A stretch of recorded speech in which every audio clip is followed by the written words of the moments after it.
Hello दोस्तों, welcome to our channel. इस video में हम बात करेंगे ओला इलेक्ट्रिक द्वारा लॉन्च किए गए आईपीओ के बारे में। ओला ने लगभग 6000 करोड़ रुपए मार्केट से जुटाने के लिए हाल ही में आईपीओ लॉन्च किया है। तो आइए जानते हैं आईपीओ के बारे में विस्तार से। तो आइए आईपीओ के बारे में जानने से पहले जान लेते हैं कंपनी के बारे में। तो ओला इलेक्ट्रिक मोबिलिटी 2017 में स्थापित हुई थी। ओला इलेक्ट्रिक मोबिलिटी पंजीकृत इकाइयों की संख्या के हिसाब से भारत की सबसे बड़ी इलेक्ट्रिक टू व्हीलर मैन्युफैक्चरर है, जिसका वित्त वर्ष 2024 में कुल पंजीकरण का लगभग 35% हिस्सा था। ओला बैटरी पैक, मोटर और वाहन फ्रेम जैसे मुख्य ईवी घटकों का भी निर्माण करती है। इसके पास 7 ईवी स्कूटरों का पोर्टफोलियो है और यह फाइनेंशियल ईयर 26 की दूसरी तिमाही तक 4 इलेक्ट्रिक मोटरसाइकिल मॉडल लॉन्च करने की योजना बना रही है। अब अगर आगे बात करें ओला इलेक्ट्रिक की स्ट्रेंथ के बारे में, तो पहला स्ट्रेंथ है बाजार नेतृत्व। कंपनी वित्त वर्ष 2024 में 35% बाजार हिस्सेदारी के साथ E2W सेगमेंट में नेतृत्व करती है, जबकि वित्त वर्ष 2022 में यह 6% थी। दूसरा इसका सबसे बड़ा स्ट्रेंथ है बैकवर्ड इंटीग्रेशन पर ध्यान देना। कंपनी वर्तमान में तीसरे पक्ष के आपूर्तिकर्ताओं से सेल प्राप्त करती है, जिसका उपयोग बैटरी पैक में किया जाता है और ईवी की लागत का एक महत्वपूर्ण हिस्सा होता है। बाहरी आपूर्तिकर्ताओं पर अपनी निर्भरता कम करने और आपूर्ति श्रृंखला और लागत पर बेहतर नियंत्रण रखने के लिए यह सेल विनिर्माण के लिए एक गीगा फैक्ट्री का निर्माण करके पिछड़े एकीकरण पर ध्यान केंद्रित कर रही है। अब अगर आगे बात करें ओला इलेक्ट्रिक के वीकनेस के बारे में, तो इसकी सबसे बड़ी वीकनेस है उच्च प्रतिस्पर्धा अर्थात हाई कंपटीशन। कंपनी अत्यधिक प्रतिस्पर्धी माहौल में काम करती है। E2W बाजार में काम करने वाले अन्य ऑटो दिग्गज जैसे बजाज ऑटो, हीरो मोटोकॉर्प और टीवीएस मोटर एक महत्वपूर्ण खतरा पैदा करते हैं, क्योंकि उनके पास पहले से ही स्थापित वितरण नेटवर्क के साथ अपने ईवी व्यवसायों के लिए आक्रामक रूप से प्रतिबद्ध होने के लिए पर्याप्त पूंजी है। इसके दूसरी वीकनेस के बारे में बात करें तो यह है नकदी सृजन। कंपनी को अपनी विस्तार योजनाओं और अनुसंधान एवं विकास को वित्त पोषित करने के लिए उच्च पूंजी की आवश्यकता है, लेकिन इसने शुरुआत से ही कोई नकदी प्रवाह उत्पन्न नहीं किया है। अब अगर आगे बात करें आईपीओ के डिटेल के बारे में, तो यह आईपीओ 2 अगस्त 2024 से 6 अगस्त 2024 तक खुला रहेगा। इसकी फेस वैल्यू है 10 रुपये पर शेयर एवं प्राइस बैंड की बात करें तो यह 72 से 76 रुपये के बीच। लॉट साइज की बारे में बात करें तो 195 शेयर्स का एक लॉट है।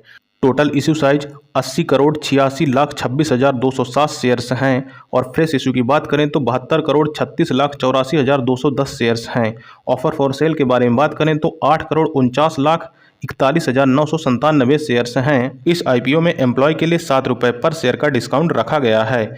इस आईपीओ की लिस्टिंग बीएसई और एनएसई दोनों एक्सचेंजों पर होनी है। शेयर होल्डिंग की बात करें तो प्री इशू 368 करोड़ 70,72,258 शेयर्स और शेयर होल्डिंग पोस्ट इशू की बात करें तो 441 करोड़ 7,56,468 शेयर हैं। अब अगर एंकर इन्वेस्टर्स के डिटेल के बारे में बात करें तो यह आईपीओ एंकर इन्वेस्टर्स के लिए 1 अगस्त 2024 को खुला था और एंकर इन्वेस्टर्स के लिए शेयर जो ऑफर्ड किए गए हैं वो हैं 36 crore 35,56,135 shares. Anchor portion size के बारे में बात करें तो यह है 2763.03 करोड़। लॉक इन पीरियड के बारे में बात करें तो 50% के लिए यह है 6 सितंबर 2024 और बचे हुए शेयर्स के लिए 5 नवंबर 2024 रखा गया है। अब अगर आगे शेयर्स के रिजर्वेशन के बारे में बात करें तो एंकर इन्वेस्टर्स के लिए 44.96% शेयर रिजर्व्ड हैं, QIBs के लिए 29.97%, NII के लिए 14.99% टोटल, जिसमें से बिग NNI जो 10 लाख के ऊपर बोली लगाते हैं उनके लिए 9.99% और स्मॉल NII जो 10 लाख से कम की बोली लगाते हैं उनके लिए 5% रिजर्व किए गए हैं। रिटेल इन्वेस्टर्स के लिए 9.99% और एम्प्लॉयज के लिए 0.10% शेयर रिजर्व रखे गए हैं। एवं ओला इलेक्ट्रिक आईपीओ के टाइमलाइन के बारे में बात करें तो यह आईपीओ 2 अगस्त 2024 को ओपन हुआ था, जो 6 अगस्त 2024 को क्लोज होगा।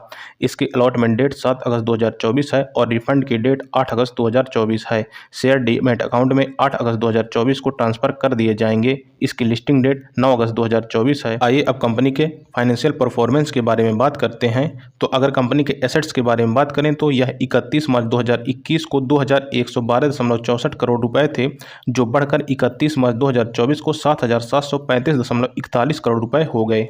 रेवेन्यू की बात करें तो यह 31 मार्च 2021 को 106.08 करोड़ रुपए के थे, जो बढ़कर 31 मार्च 2024 को 5243.27 करोड़ रुपए के हो गए। अगर प्रॉफिट आफ्टर टैक्स के बारे में बात करें तो यह 31 मार्च 2021 को -199.23 करोड़ रुपए थे, जो घटकर 31 मार्च 2024 को 1584.40 करोड़ माइनस में हो गए। अगर नेट वर्थ के बारे में बात करें तो यह 31 मार्च 2021 को 1970.62 करोड़ के थे, जो बढ़कर 31 मार्च 2024 को 2019.34 करोड़ रुपए के हो गए। रिजर्व्स एंड सरप्लस के बारे में बात करें तो यह 31 मार्च 2021 को 1999.30 करोड़ के थे, जो घटकर 31 मार्च 2024 को -2882.54 करोड़ के हो गए। अगर टोटल बोरोइंग के बारे में बात करें तो यह 31 मार्च 2021 को 38.87 करोड़ रुपए की थी, जो बढ़कर 31 मार्च 2024 को 2389.21 करोड़ रुपए की हो गई। इस प्रकार यह कंपनी फाइनेंशियल परफॉर्मेंस के मामले में थोड़ा पिछड़ती हुई नजर आ रही है। अब अगर कंपनी के की परफॉर्मेंस इंडिकेटर के बारे में बात करें तो इस कंपनी का मार्केट कैपिटलाइजेशन 33,521.75 करोड़ रुपए का है। कंपनी का रिटर्न ऑन नेटवर्थ -78.46% है और कंपनी का प्राइस टू बुक वैल्यू 13.72 है। अगर कंपनी के ईपीएस के बारे में बात करें तो यह प्री आईपीओ -4.3 है, जो पोस्ट आईपीओ -3.59 होगा। और अगर इसके पी रेशियो के बारे में बात करें तो यह प्री आईपीओ -17.69 है, जो पोस्ट आईपीओ -21.16 होगा। तथा आईपीओ के ऑब्जेक्टिव्स के बारे में बात करें तो कंपनी इन पैसों से नए मैन्युफैक्चरिंग प्लांट्स, लोन का repayment, research and product development में इन्वेस्टमेंट, ऑर्गेनिक ग्रोथ इनिशिएटिव्स के लिए खर्च करना तथा अन्य जनरल कॉर्पोरेट पर्पज के लिए यूज करेगी। अब अगर आगे एंकर इन्वेस्टर्स के बारे में बात करें तो इस आईपीओ में कई बड़े एंकर इन्वेस्टर ने पार्टिसिपेट किया है, जैसे SBI mutual fund, HDFC mutual fund, Nippon India mutual fund, Sundaram mutual fund, Bandhan mutual fund, Bharatiya AXA life insurance company, Kotak Mahindra life insurance company, government pension fund global, Nomura India investment fund, Goldman सैक्स Singapore limited and Fidelity. तथा IPO के grey market premium GMP के बारे में बात करें तो इसमें लगातार गिरावट आ रही है।